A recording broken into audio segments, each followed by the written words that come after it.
just gonna. Okay, perfect. Let's go through one by one because we have a new team member that's joined us who has an amazing background in the music industry. It would literally need a whole session just to go through some of her stories. But Colleen, if you want to intro yourself. Hi, everybody. How's it going?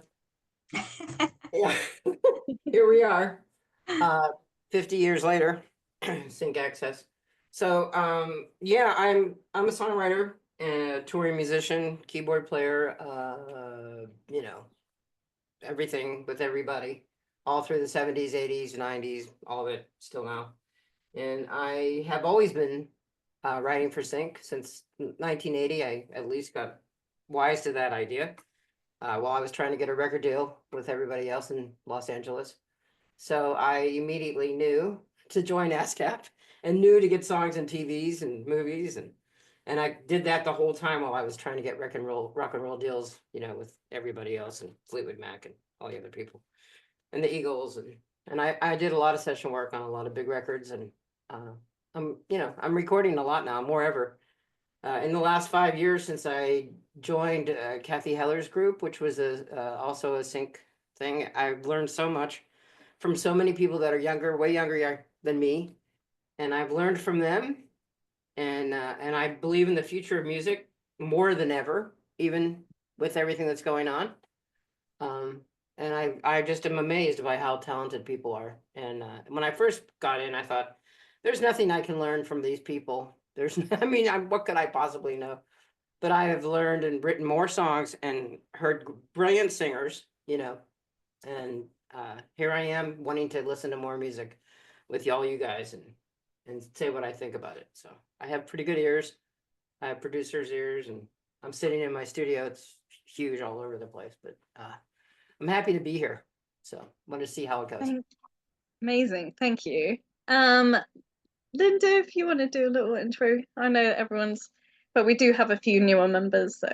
Yeah, I think I know. I've had the honor of meeting most of you. I'm Linda Dauber Turner. I'm a Canadian resident who winters in Mexico, and so I'm looking for one of those Mexican t-shirts with all that's going on in the world.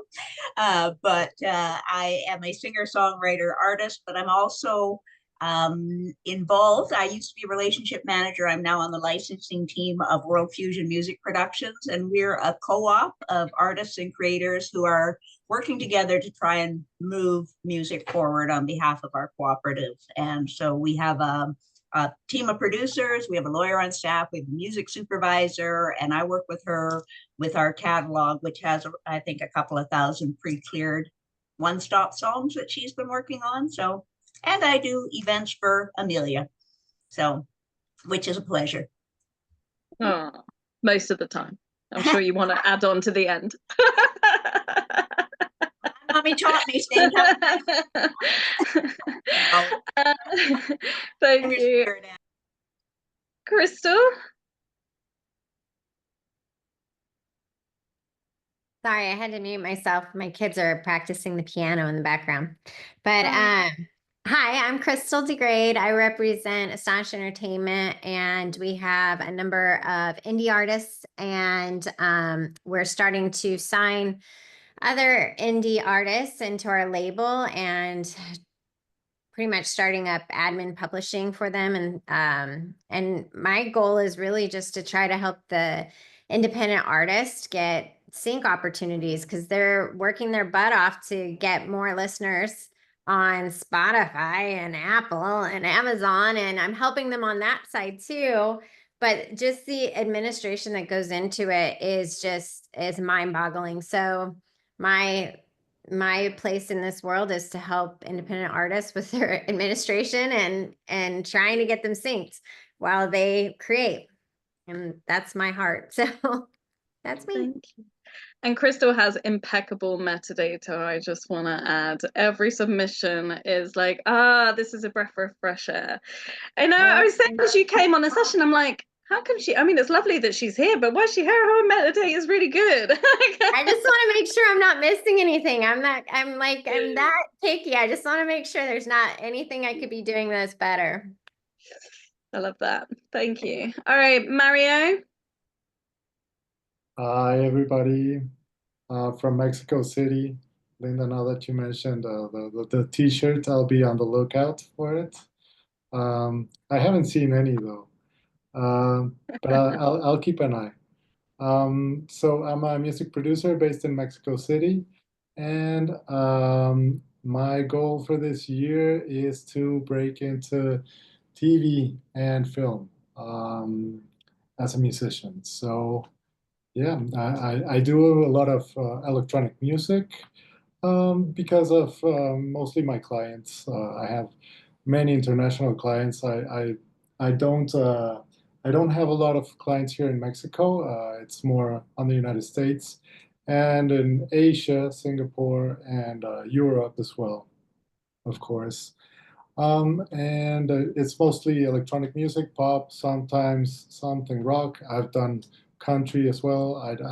I'm like I like music. I like everything that has to do with it. So I'm very open to collaborating and creating anything that has to do with it. So yeah, thank you. Thank you. And Griani? Hi everyone, oh sorry, not sure what's wrong with my microphone. Can you hear me properly? We can hear. Yeah. I'm Grania from Bardis Music in Dublin. We're a very small independent music publisher, been around since the 70s.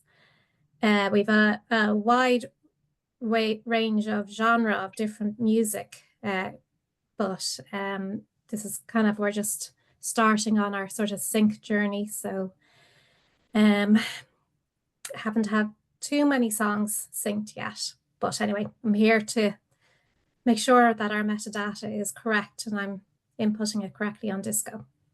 So thank you for tonight, Amelia. It's great. Of course, no problem. And Davey. Hello, my name is Davy Aikenand, and I am based in Toronto, Canada, and our company is Coalition Music. So I head up the marketing team at Coalition. We have a pretty diverse roster, pretty much pop rock, but we also represent Indigenous music on the Red Music Rising side, as well as Punjabi hip hop from the 4N91 North side. And my new role here is basically for sync and brand partnerships. So I'm excited to delve into metadata because I've not been getting a perfect score.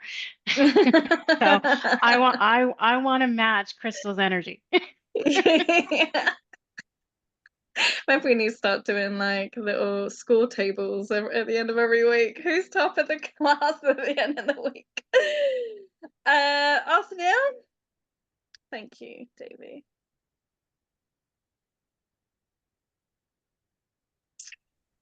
My apologies. Yes. So Othniel here with Audilus, and we're in the Bay Area, San Francisco Bay Area. And we have music scattered in a lot of different places. And yes, because of that, we haven't exactly gotten the perfect score on here.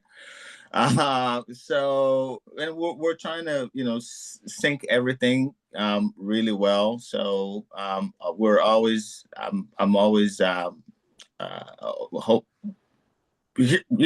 open to learning and see how we can better our metadata. That goes out, that outbound metadata. Sorry. Get 100%. That's what you're aiming for. That's what you truly want to say. Exactly. Okay, cool. Thank you. Drew?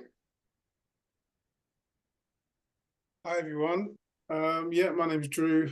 I run a independent label, One Shoe Records, and we are focused on hip hop, indie, alternative, soul and jazz, and it's kind of a boutique label. So at the moment we have 2 releases coming up for two artists that we're working on that are coming out very shortly.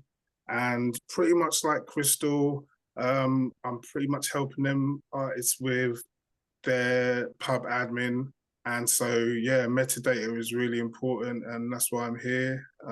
So thank you, Amelia, for inviting me, and I'm really happy to be here and learn as much as possible. Okay. And Cool. cool. Cool.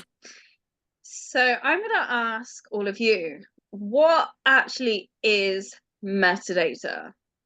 Like, what is it?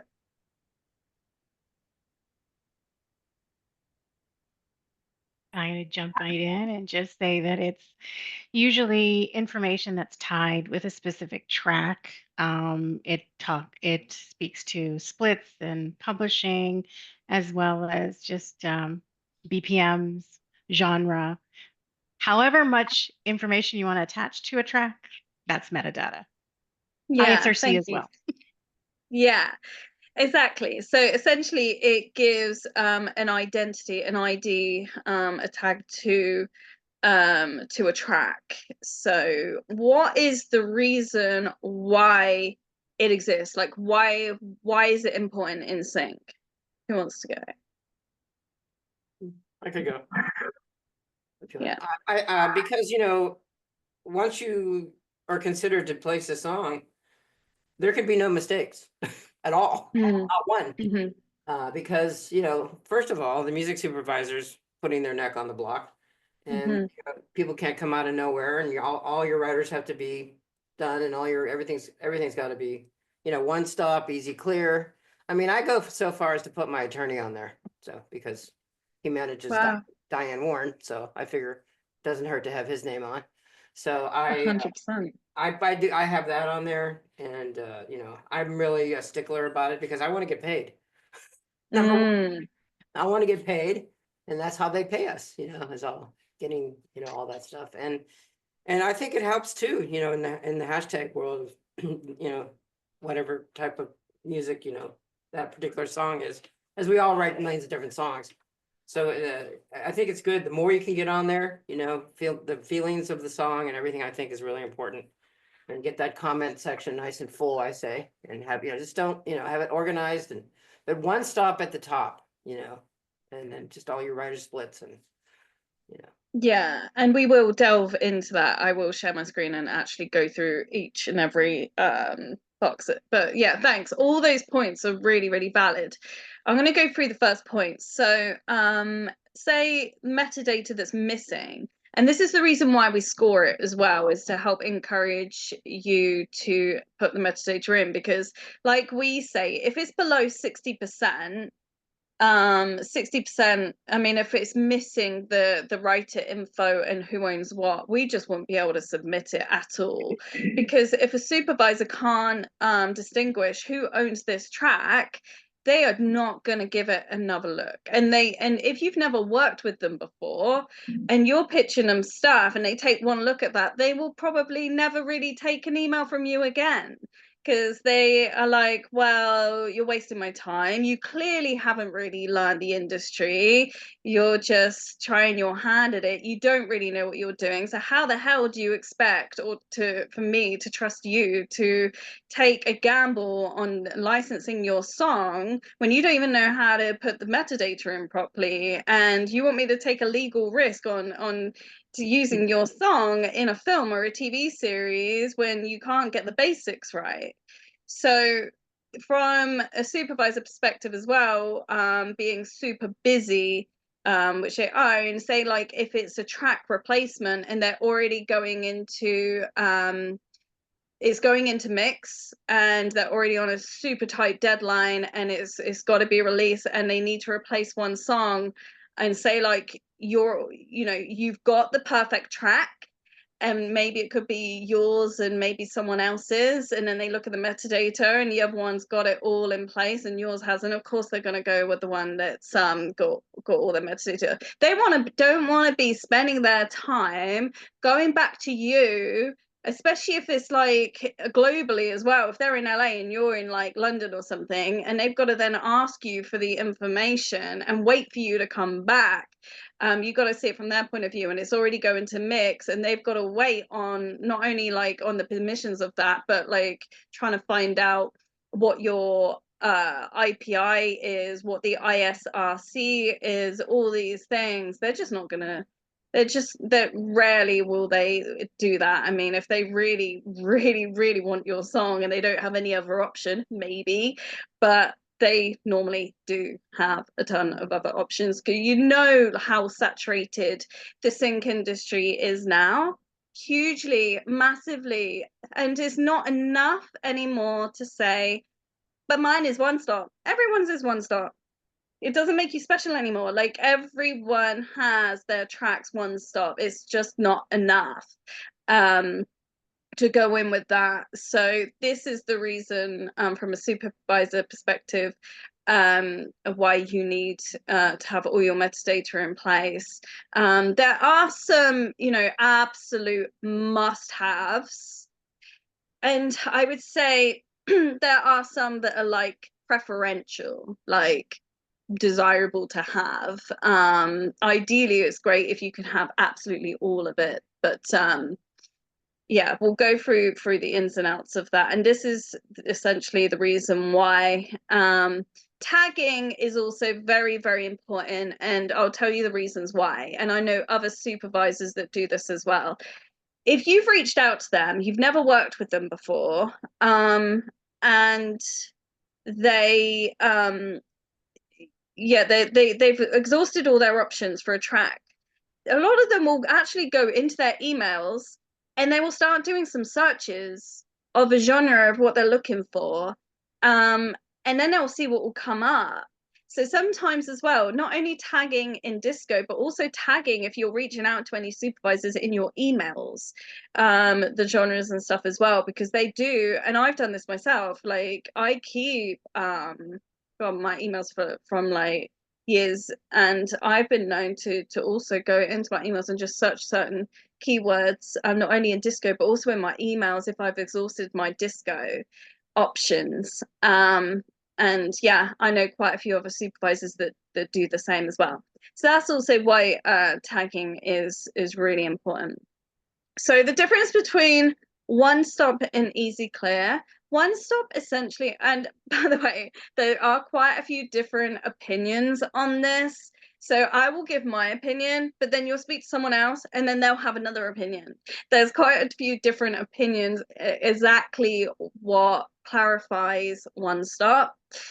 But one stop essentially is that if I want to clear something, I can go to one place to, you know, say like if I want to license something off Crystal, I can go to Crystal and she can sign off on behalf, knowing that everything has been taken care of. She's got all the paperwork in place for all the other writers. There aren't like multiple publishers or anything that I then need to go to.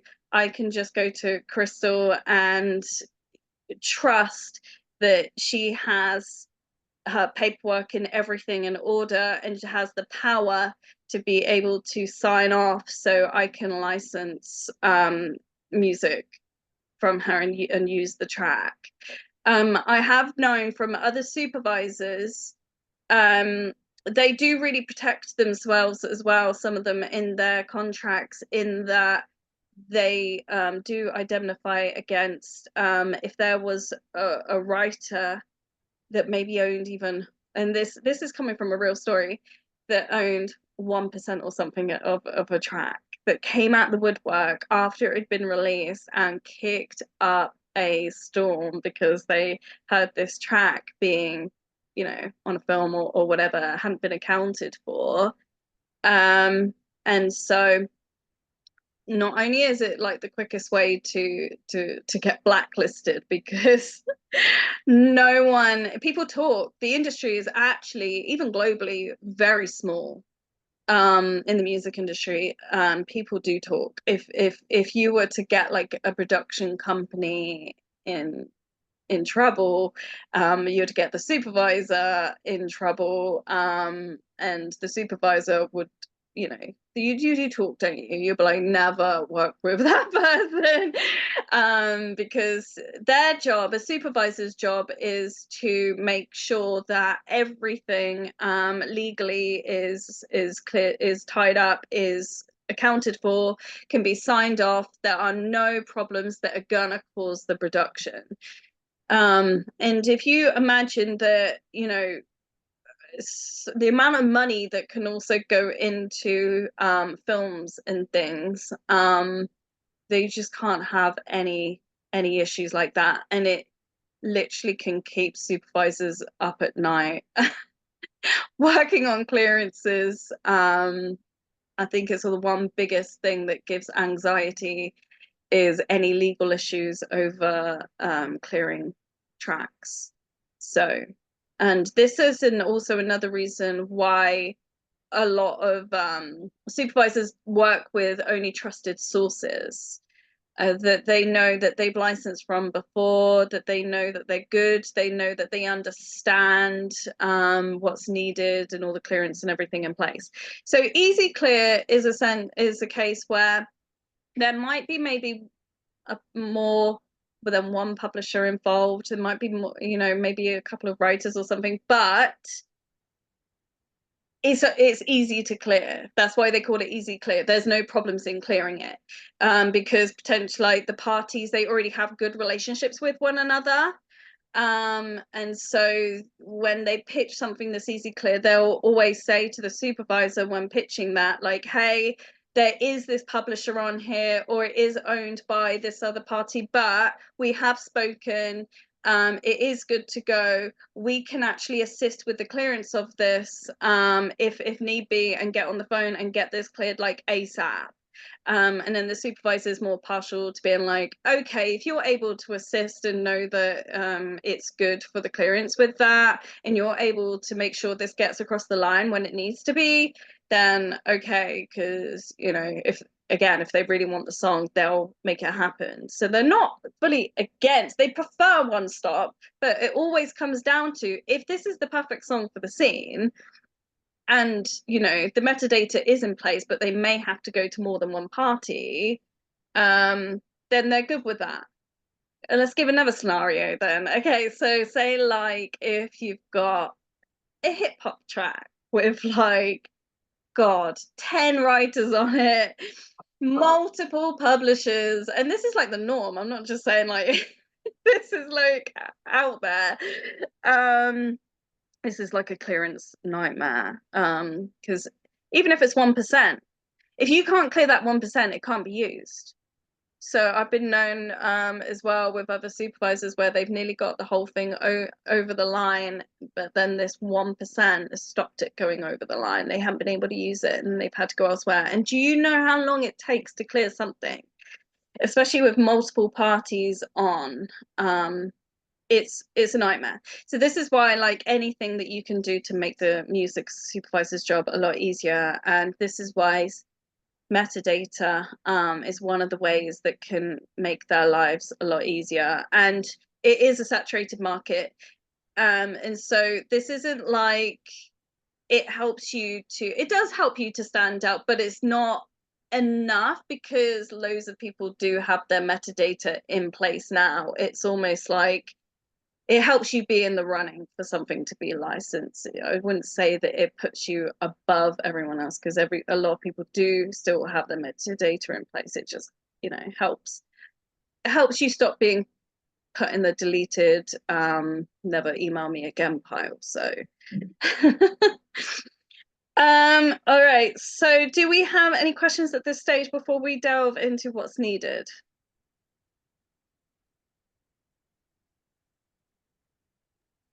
Wow. Sure. Could you please speak on pre-cleared?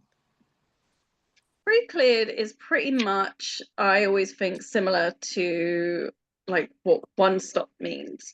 It just means that you have your paperwork in order, that everything's been signed off, that you have, like, if there's co-writes and things, these have all been signed, you got your paperwork in order, everything has been sorted between all parties. So then I can just go, if I was supervising something, I can then just go to one person, similar to One Stop. These are like different terms, because in the UK, we would always used to say it's pre-cleared. And in the States, they'd always say this is One Stop, but now it seems like it's now become universal saying One Stop. But when I was starting out, UK was pre-cleared and US was One Stop. Right. 'Cause I think that's one of, we have stuff that are hosted in Europe, and the main term that we'll always, you know, come across or made available to choose from is pre-cleared, right? It's master, publishing, pre-cleared, easy clearance. Whereas in the US, right, we had, so those are the options. Sorry, Right. Yeah. right? Yeah. I'm like, what? That's all in one track? No. Huh? No. Sounds like it's got multiple personalities. Right. Okay. So it was like, that's what we, you know, it's like all in, master, license, you know, so Yeah. there was like, you know, so I think initially the confusion for us was, you know, what do you mean by, you know, all in? I mean, essentially we have master and publishing. You know, that, and then pre-cleared, that is pretty clear. But yeah, I think with metadata, I think it's easy to overcomplicate and make it more complicated than it needs to be. All these different terms and everything has just also contributed to it feeling like it's gotten more complicated than it needs to be. Essentially, it's just a case of just make sure that you have all your paperwork signed off, and we can just go to one place, just that you can sign off on behalf of everyone else. Essentially, that is just, you know, and that everyone is accounted for and everyone is, you know, signed off to say that it can be licensed. So, another thing that's also different between UK, Europe, and US is the splits. I don't know if this is still the case, but definitely as well, like I would say maybe about 5 years ago, in the UK, everything needed to add up to 100. So it would say like, oh, we own, like, if there's like 2 writers or whatever, or someone owns master and publishing, you would say we own 100% both sides. So that means everything is owned 100%, both sides, master publishing. But in the States, you would say it's owned 200%, both sides, just to make it complicated. And I think the reason being is the way that it's registered. So in the UK, with the PRO, it had to add up to 100. But in the States, when you registered, it was just like it had to add up to 100 each. right, it's the BMI, right? So BMI is 200%. Yeah, that's what I was gonna say. It's BMI.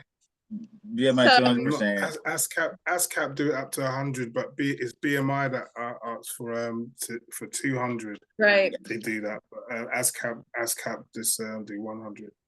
Yeah. So that was always the thing in the UK, which is like we own 100% like both sides. But I think essentially it's just, yeah, making sure that all parties, all signed off, can go to one place to be able to sign off, essentially, where possible.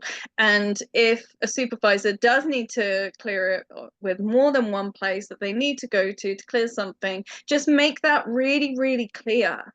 As long as you make that clear, and don't say that it's One Stop when it's not One Stop, because that's a quick way to also piss them off. Because they get this a lot as well, is that people will say that it's One Stop, and especially if they're on a tight deadline, and then it turns out it's not. That's not cool either. So just be honest if it's an easy clear and it's not One Stop, and be honest if it's not an easy clear.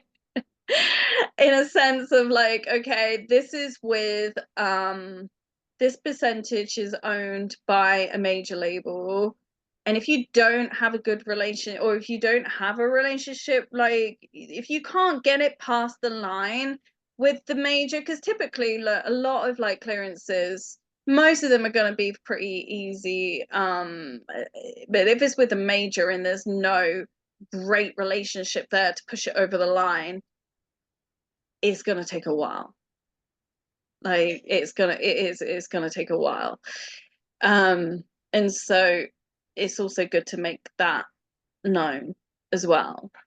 Or dealing with, okay, we can really go like it's like a rabbit hole. We can delve into so many things, like dealing with estates and stuff like that in terms of clearances. I don't want to make this like a clearance masterclass, because again, that's like a whole other subject in itself. But essentially, these are just the main points.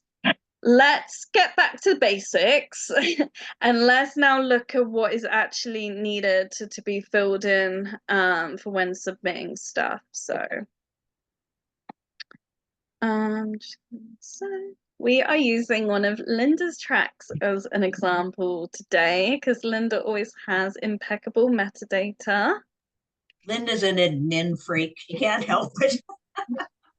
Yes, which is great for creative people like me that are sometimes all over the place. So that's why it works well. When you're creative, you always need someone that's like really meticulous with the fine details, right? Okay, so as you can see, there's quite a lot of information here, which is great. So, okay, title. Obvious, can't really explain that. But if the track is unreleased, you should say that it's unreleased, like Linda has put here. What's SSL, by the way? Sorry, that's our own track because we have two versions of that track. One was born okay. SL board and one was just done in the box. Oh, okay. So yeah, do say if something is unreleased. Because sometimes a supervisor will need to search for something that is unreleased. They might have requests from like an ad agency or a director or something where they don't want the track to have been released before. So do state that. If it's a cover song, definitely put that in the title in brackets as well. And is there anything else, Linda, at the top of my head? In the title, or if I've been told if you have a featured artist, that should show there as well. Right, yeah, those are the main things. Yeah, so yeah, anything, and if there's anything as well that I'm missing out, anything that you want to add in, anybody do share as well. This is also like a group thing because there might be some additional bits that I may not know or share, whatever. I have a question. Yeah. Just on the year of release, do you think it might turn off a music supervisor if your track came out 5 years ago, so it's not as current as what they might be looking for? It really depends on the brief and the project.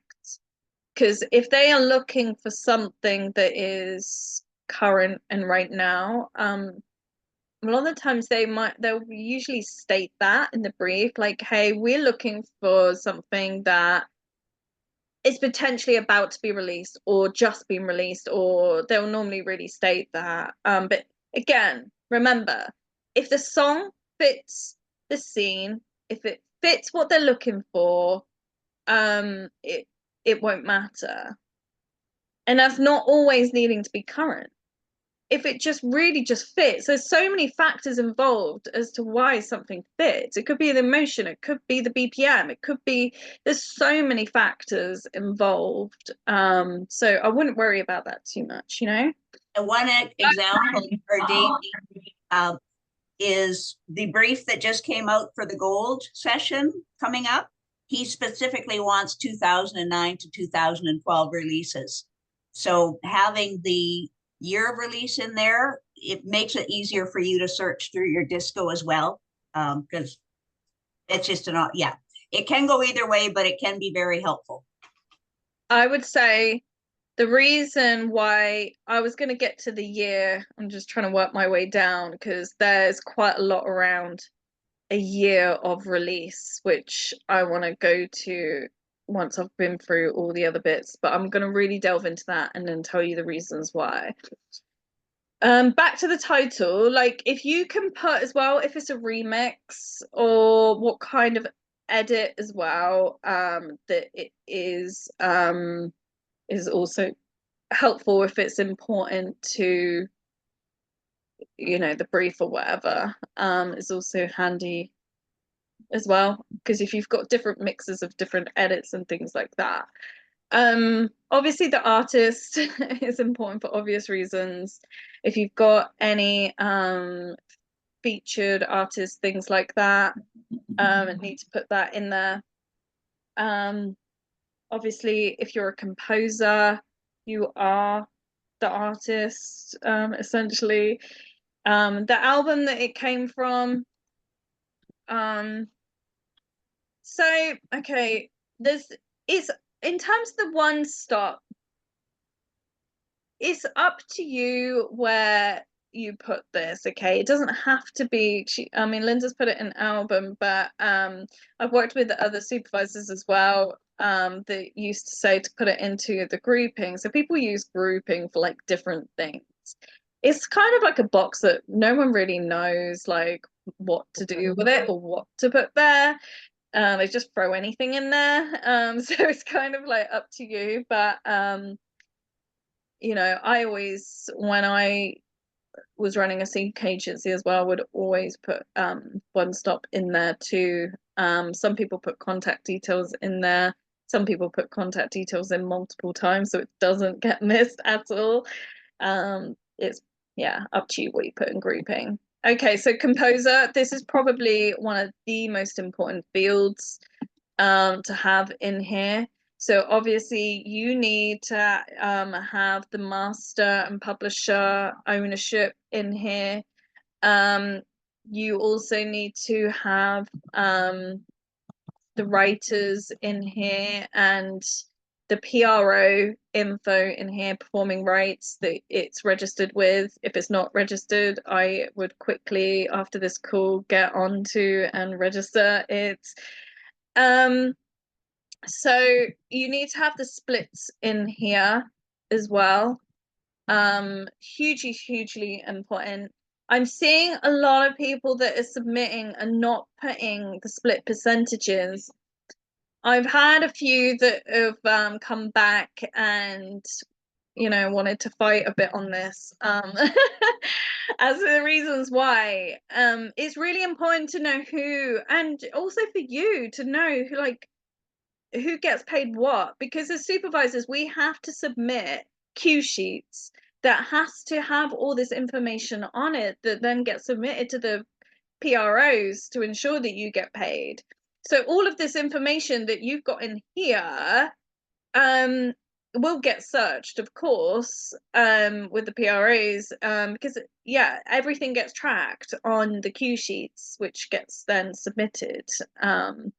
So that's also the reason why. But you also need everyone's PRO information, ideally, which is missing here. But ideally, you do want everyone's IPI numbers.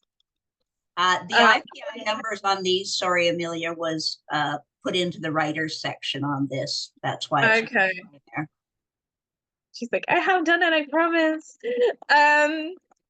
So I would probably put it in twice, because some of the old school way was just like to use mainly just like this one page, and then you then got like all these other tabs, but no one ever used to really use those tabs.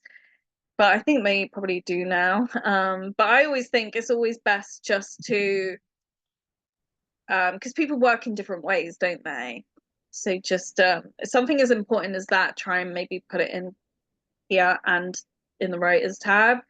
But yeah, IPIs are important because it makes the supervisor's job way easier. They can just go in. Okay, well, let's be fair. It's probably their coordinator. Will go in and be able to go into the PRO, and then they can just grab the IPIs. Because do you know how many names come up?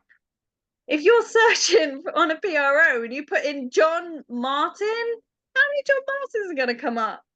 What's amazing, the publisher admins out there, some of them are so horrible, they don't even look up IP, like the correct, they just put the first one that they find, and it doesn't matter if the IPI is right or not. They just, Oh, that's what wow. it's horrible.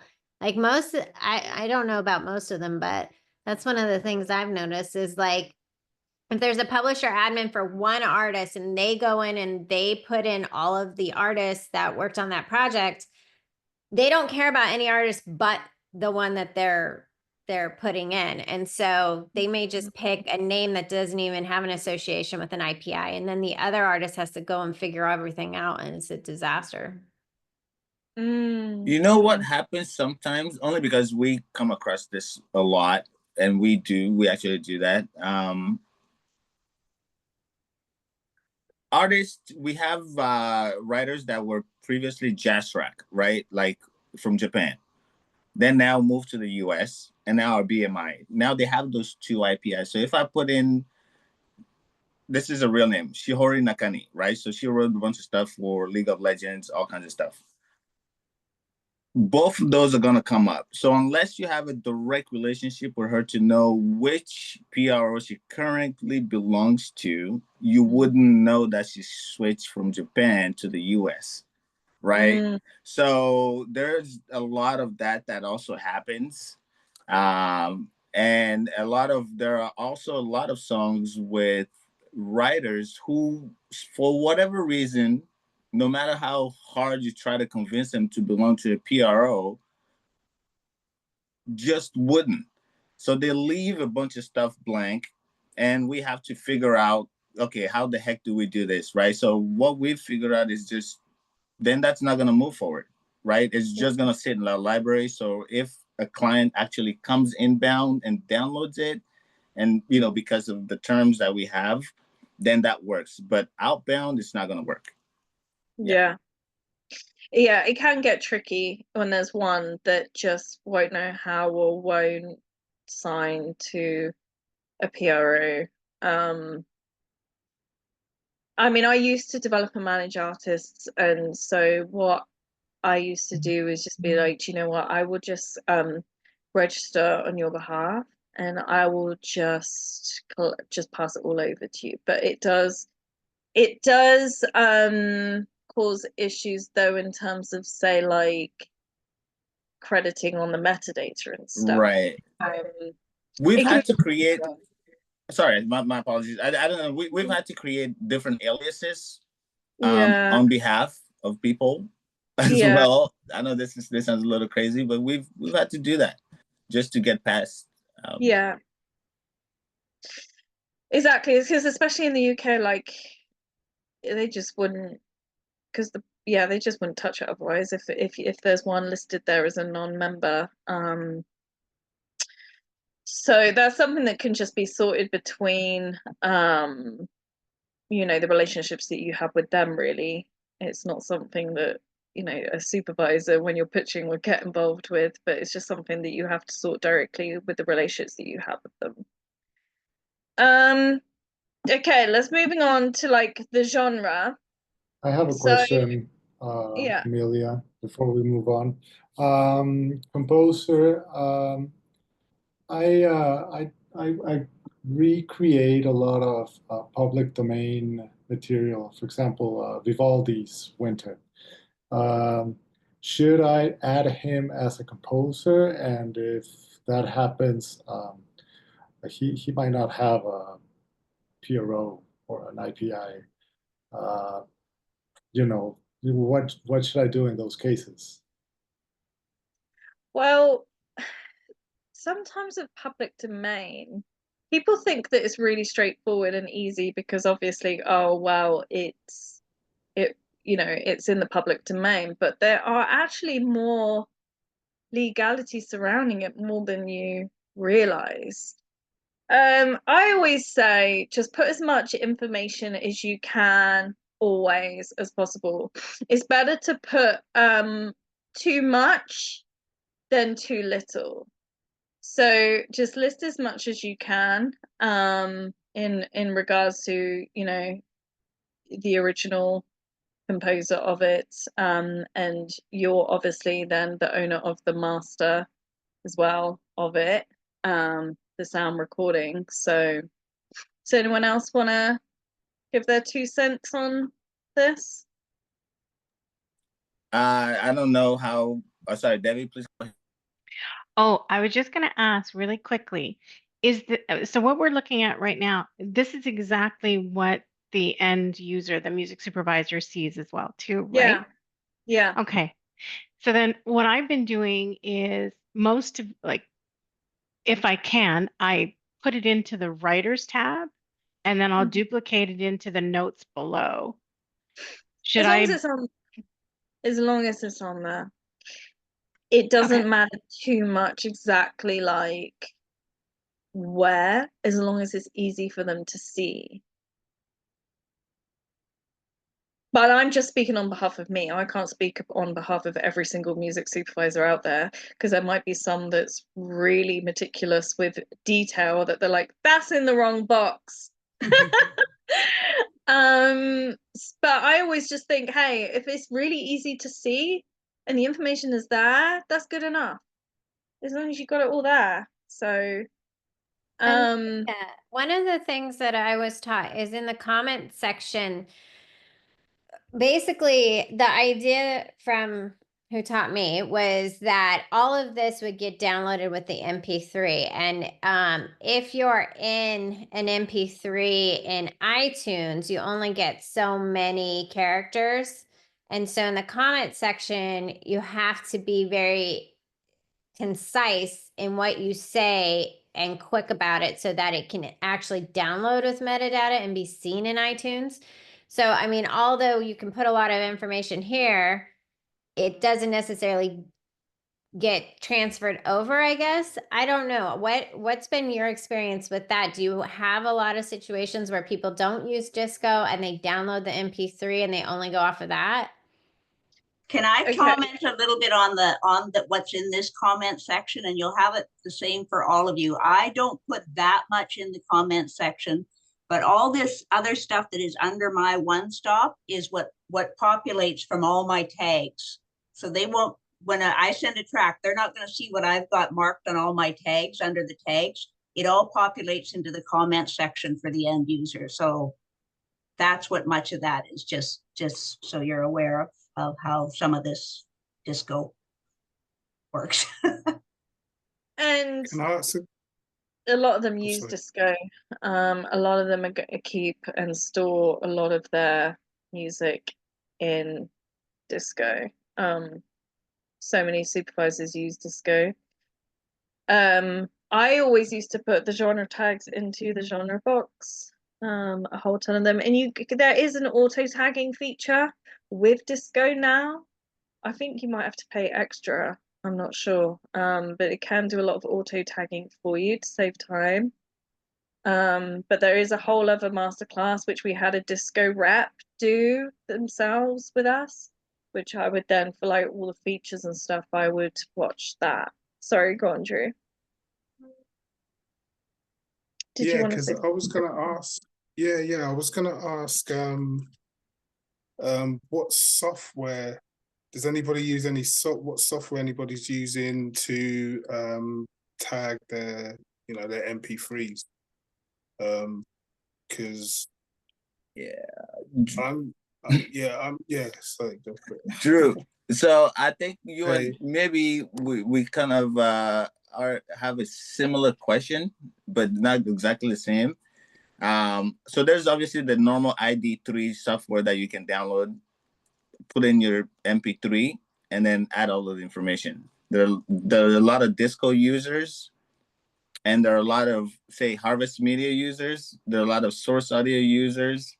So all of those have a different way of embedding metadata. So if I think some, Disco, if that's your primary software, right? Um, then it comes out a certain way. I think that's one of the issues that we had, where we're having to, like, say if we download it from this, from Miwa or something, they have a different way of tagging the metadata. So now we have to re-upload it, and we're like, we don't want to jump into, we don't want to have a Disco account, right? And then have add another one to it. But there is an ID3. If you don't have a lot of music, ID3 software that's free that you can literally download and then add the MP3s. Yeah, cool. Yeah, I understand. Yeah, because I'm actually using. Have you heard of Metadatix? I'm using a software called Metadatix, yeah, and it's quite concise. You can do a lot of stuff in it. Like more than just like you can add the tags, but you can add a whole bunch of other stuff: comments, grouping, or your BPM. You got song key, ISRC, ISWC. You can do like a whole bunch of stuff, and that just sits on the MP3. And then I was wondering if there's any other any other software as well, because what I'd find is that when I upload it to like Disco, but then I have to just change a few things around sometimes, in Disco, so it sits there the way it is in the MP3. So, I'm kind of like, am I doing too much work on it, or what's the bare bones, that kind of thing sometimes. Well, what I'm going through at the moment is what's needed. I would say the ISWC code is also good to have. Definitely. But essentially what we're showing here is the metadata of what is needed. It's up to you if you want to go above and beyond that, really. Right. Cool. In terms of programs and tools, I'm not really that person. ChatGPT. So is it possible to, I know this is gonna be like a lot of question, but sorry. It's for us, it's because we already have stuff sitting in these different databases. Can we, if we found a way, or if we, which we're trying to do now, to just get the track, because if we get all our like high res and wave 2448 wave from Harvest, for instance, it embeds certain information in there, but it omits the exact splits, the IPI, and all of those. So unless you're connected to us on those platforms, you wouldn't see those specific information, right? But then we can provide that separately. So if we, right, so first question, would you prefer that we give you those high res waves upfront versus just the MP3, so that you have it already, so that you don't have to come back and request them? And two, right, can we, instead of downloading the track, then uploading separately into like Disco, for instance, and then re-adding the extra info, can we then prepare very good sheets that have as much information on there, which we're working on only because we have like thousands to kind of send along the way, so that we don't have to, because we have all of these. It's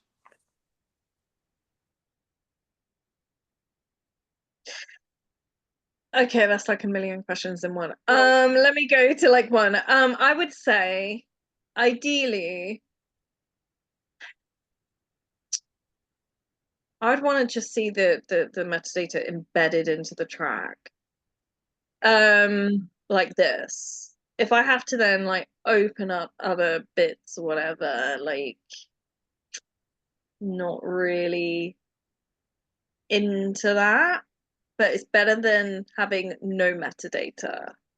So I would say it's better to have at least something with the metadata on it, as like, you know, because I know sometimes you send like the PDFs or whatever.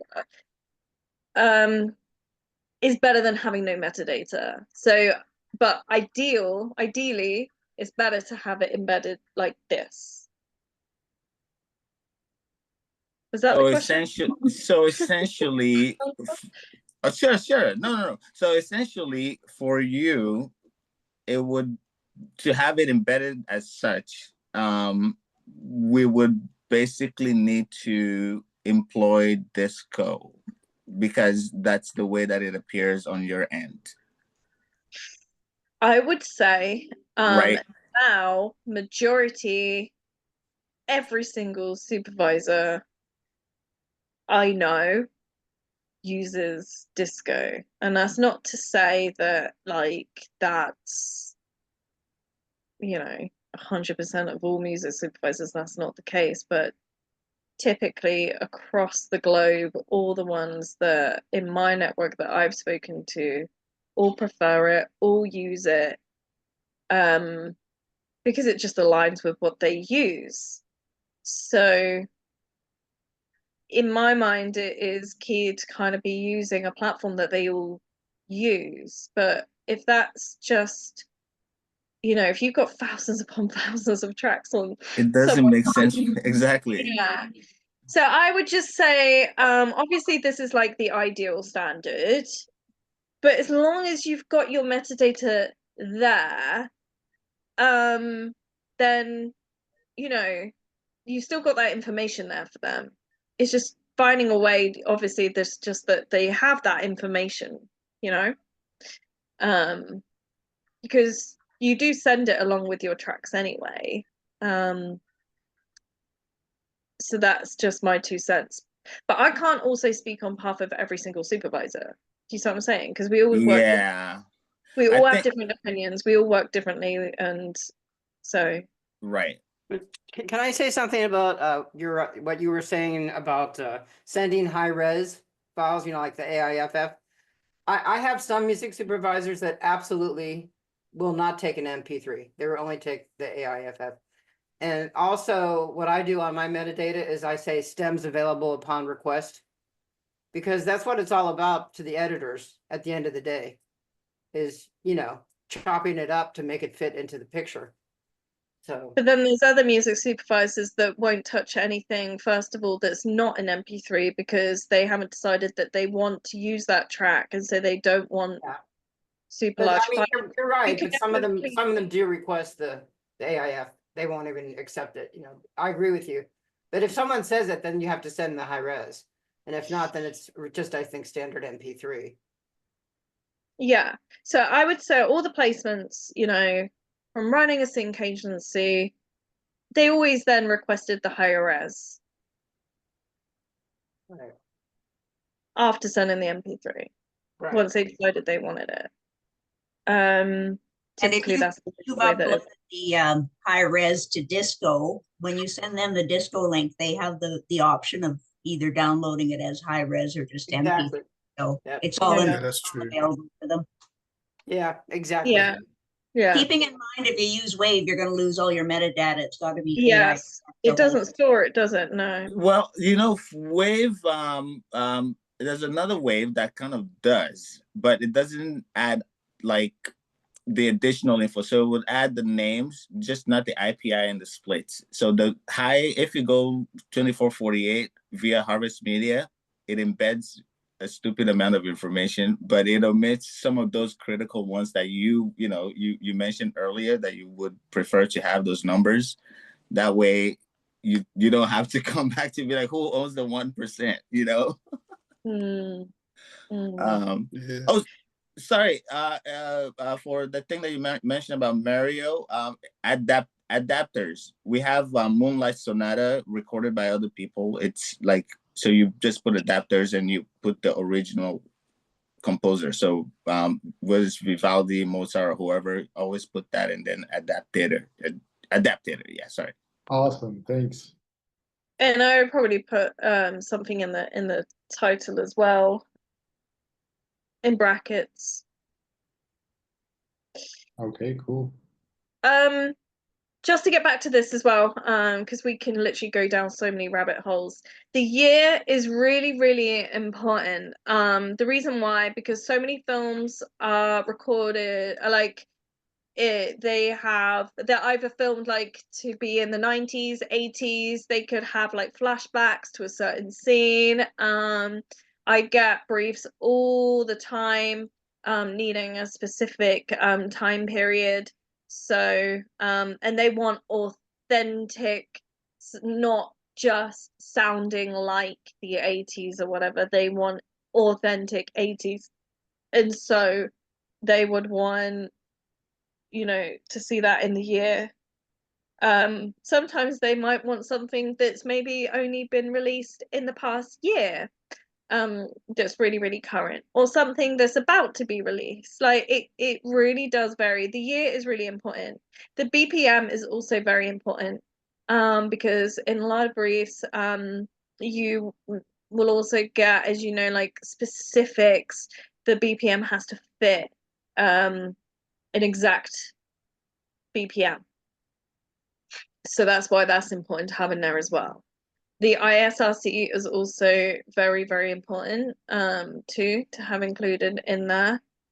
So you do need that filled out as well. Contact details is an obvious one, and I just actually had, after one of the pitches, someone come back and say, hey, who does this belong to?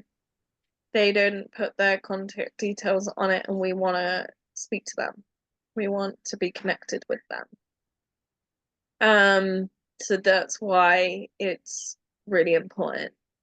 Remember, as I said about the easy clears, or if you have a good relationship there, if there is like a major label or publisher involved, if you do have a good relationship, you can get it over the line quickly.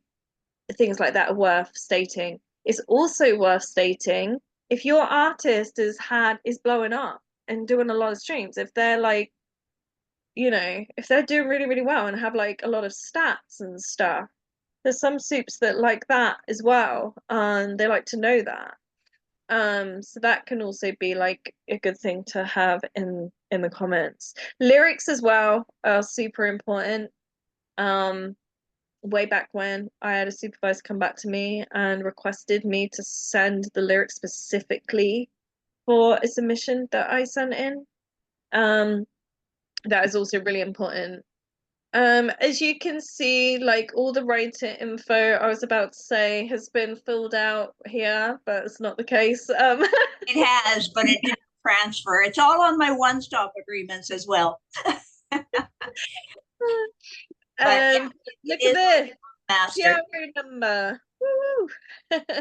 What do you Yeah. use that pro number for, though, when you have multiple writers? What is that specific thing for? That is sorry. No, go on. That is the number that your PRO will assign to that track. So it doesn't matter how many writers you've put on the track when you're registering it as your PRO, the song is given one IWSC code. Okay. No And are you able to find that when you go to the Tune code? Well, yeah, but if you don't have access to their ASCAP, there's the song view that ASCAP and BMI have. Is it on there? I think you should be able to find it, but it just may take time. Because I don't have the back end. It may take time to propagate from one PRO to those bigger catalogs and whatnot. Okay. If it's, for example, in our case, it's registered in Canada, right, with SOCAN, so it takes time for that whole thing to propagate to BMI, ASCAP, song, what is it, song view or something. So Okay. But essentially it will be there. And the tags are all empty as well because they have transferred to the front in me submitting the track for review. So You can really go to town on some of the tags. I would just use like auto tagging. yeah, Really. and these were all auto tagged, but that's how it populates in a send. So Yeah. You do have to be careful. I have some artists that are male that auto tag things are female and vice versa. Oh no. not a fine art. You do have to review what they give it, but I've had that happen too. And I'm artwork. going to sign up Sure. for, oh, sorry. I was just going to say, I am going to sign up for auto tagging in Disco, but before that, I was actually uploading my tracks to chat and having it give different tags to do. So that was really helpful, I found. Does anyone use, I know we're going a bit off topic here, but does anyone use the because doesn't Disco have a comparison tool? It does. So- And I learned a valuable lesson about that this week. So there is, anytime we're given a reference, you can plug the YouTube, for YouTube anyways, you can plug Yeah.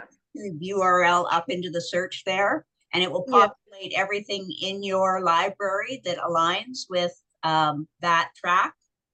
But it only will populate from ones that you've auto tagged. So I just learned that last week. If you haven't run it through auto tagging, it's not going to be searching through the information on that track and bring it. So, because I know I had a bunch of World Fusion ones that were in my Disco, and it's like, I'm sure we got something like that.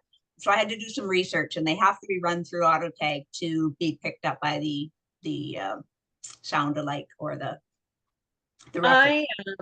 So Linda, if you enter those tags manually, you're saying it won't pick it up? I don't believe so. I don't know. I didn't, I'm not going to spend time entering them manually, Vlad. That's why I paid for auto tagging. But I didn't auto tag the World Fusion ones because I know that she's taking care of that at that end. So, and the same thing when I download the tracks into mine, everything she's got in tagging ends up in comments. So it wouldn't pick it up from that likely, no. Also, does anyone want to quickly throw out one or two other comparison tools? Because I know, like always, I found it super helpful when pitching, when I, having a lot of tracks to be able to quickly match up to what the brief was looking for and to quickly match to the example of what they were looking for, which might be helpful for others outside of Disco. Yeah.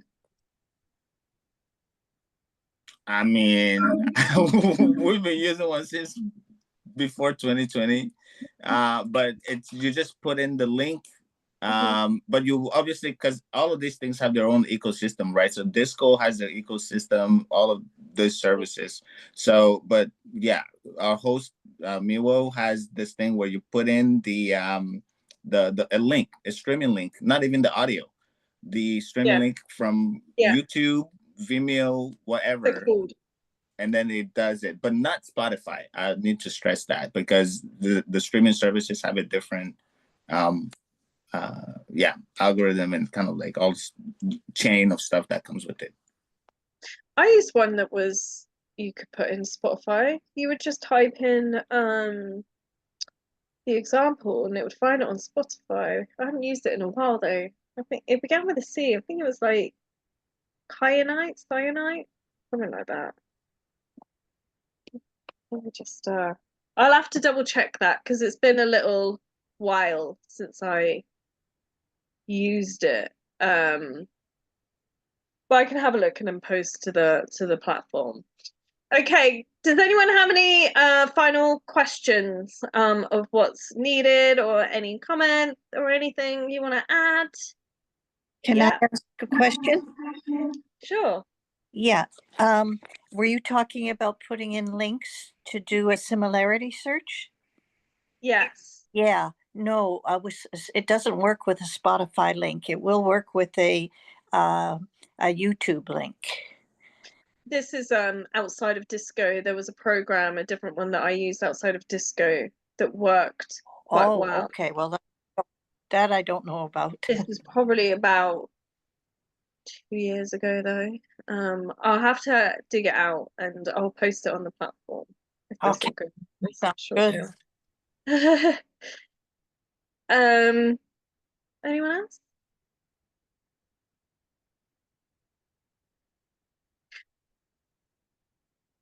One last one for you. You spoke about the the era, right? Put in the right year. What if somebody went to great lengths to create something that sounds like 1940? What but it was recorded in 2000. That's a sound alike. That's what we call sound alikes. And sound alikes are licensed regularly. Doesn't always have to be authentic because sound alikes are generally cheaper than the authentic. So ones that are actually from, say, the 40s we call authentic. Ones that are not sound likes. I probably, if you put that in the year and then they thought it was maybe from that year, would that annoy them? I don't know.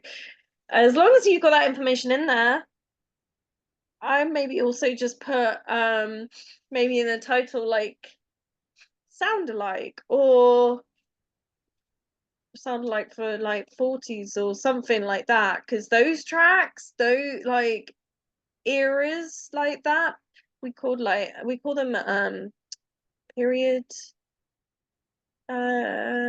music pieces or vintage, always in high demand. So I would definitely put that in tagging, if especially if it's for a specific brief or something that you're specifically pitching. I would put that in the brackets in the title, 40s sound alike. So then they know there and then there are. And they know that it's not, it's a sound like not authentic. So I hope that answers your question. Right, we're going to wrap it up here because there is another session that we're super late running, which is a gold session, mastermind session. So if everyone wants to, I will post this to the platform as well. So yeah, if it helps to watch it back afterwards, and for those that didn't have a chance to jump on tonight, artwork as well is super important. Make sure you have like good artwork as well. I think it can update all of it, but I know with different artists you have different artwork, but do make sure you include that because we do sometimes get some that don't have anything. And just nice to have nice presentation as well, isn't it? So okay, cool. Thank you everyone for taking part and for joining tonight. I hope you found something on here that was helpful, and I know you're all now going to get 100% marks on your submissions. So I really look forward to giving all these gold stars of the week. Okay, thank you. And for those golds, I will see you on the next session. And take 5, grab a quick drink, and then we'll jump on. All right, thank you. Bye-bye. Thank you. Bye. The